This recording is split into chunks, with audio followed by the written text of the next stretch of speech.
یہ سورہ بنی اسرائیل کی آیت ہے۔ اللہ کریم نے فرمایا وَاذْكُرِ اسْمَ رَبِّكَ وَتَبَتَّلْ إِلَيْهِ تَبْدِيلًا، فرمایا اپنے رب کا نام یاد کرو۔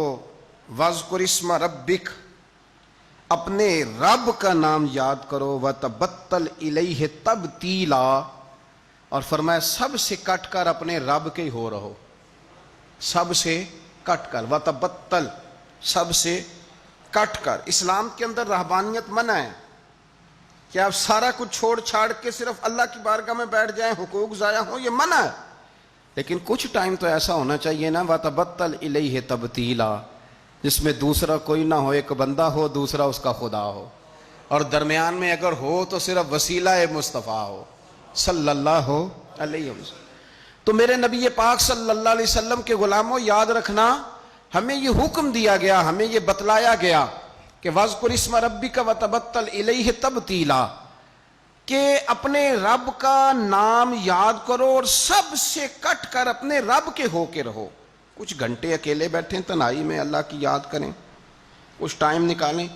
سیدنا عقبہ بن عامر رضی اللہ تعالیٰ عنہ ارشاد فرماتے ہیں، ترمذی شریف میں حدیث ہے، فرماتے ہیں میں نے نبی پاک صلی اللہ علیہ وسلم کی بارگاہ میں عرض کیا تھا کہ یا رسول اللہ، نجات کا ذریعہ کیا ہے؟ حضور نجات کا ذریعہ کیا ہے؟ نجات کیسے حاصل ہوگی؟ ہم بچ کیسے سکتے ہیں؟ تو نبی پاک صلی اللہ تعالی علیہ وسلم نے 3 چیزیں ارشاد فرمائیں، فرمایا یہ 3 کام کر لینا، اللہ تمہیں نجات عطا کر دے گا، تم بچ جاؤ گے دنیا اور آخرت میں۔ 3 کام۔ حضور کون کون سے؟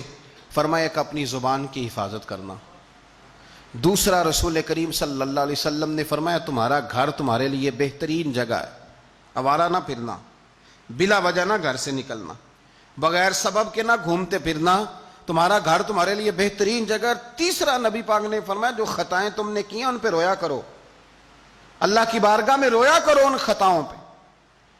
تو تھوڑا سا اپنے گھر میں رہ کر عبادت کا مزاج بنانا، تقوی کی طبیعت بنانا۔ میں نے بہت پہلے کہا تھا کہ بچوں کو نماز کی عادت تب ہوتی ہے جب اپنے گھر کے اندر ہم خود نماز پڑھتے ہیں۔ تو آپ گھر میں نماز پڑھیں گے تو بچوں کو نماز کا مزاج بنے گا، ان کو عادت ہوگی، تو تمہارا گھر تمہارے لیے بہترین عافیت کی جگہ ہے، نجات کا رستہ ہے۔ ابن ماجہ شریف میں ایک بڑی خوبصورت روایت ہے، حضرت عبداللہ ابن عمر رضی اللہ تعالیٰ عنہ فرماتے ہیں کہ ہم نے نبی پاک صلی اللہ علیہ وسلم کے ساتھ مغرب کی نماز پڑھی، تو کچھ لوگ نماز پڑھ کے چلے گئے اور کچھ بیٹھے رہے، یعنی قرآن شریف پڑھتے رہے ہوں گے، اذکار کرتے رہے ہوں گے، درود و سلام پڑھتے رہے ہوں گے، وظائف کے اندر لگ گئے۔ کچھ لوگ بیٹھے رہے، ان کا ارادہ تھا کہ عشاء کی نماز پڑھ کے جائیں گے۔ آپ فرماتے ہیں تھوڑی دیر کے بعد ہی نبی پاک علیہ السلام دوبارہ تشریف لے آئے۔ ایک دفعہ حضور مغرب پڑھا کے چلے گئے، پھر آ گئے، اور دوبارہ حضور اتنی تیزی کے ساتھ آئے کہ سانس مبارک نبی پاک کا پھولا ہوا تھا۔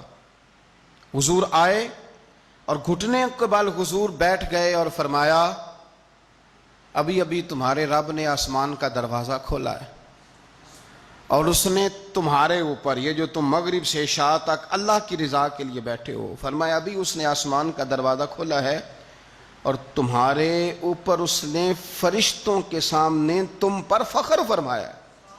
اور رب کریم نے فرمایا فرشتوں دیکھو میرے بندے، ایک فرض پڑھ لیا ہے اور دوسرے کے انتظار میں بیٹھے ہوئے، یہ دیکھو میرے بندے، خدا خود میرے مجلس بود، دیکھو میرے بندے، دیکھو ہم تو مائل بکرم ہیں، کوئی سائل ہی نہیں، راہ دکھلائیں کسے رہ روے منزل ہی نہیں۔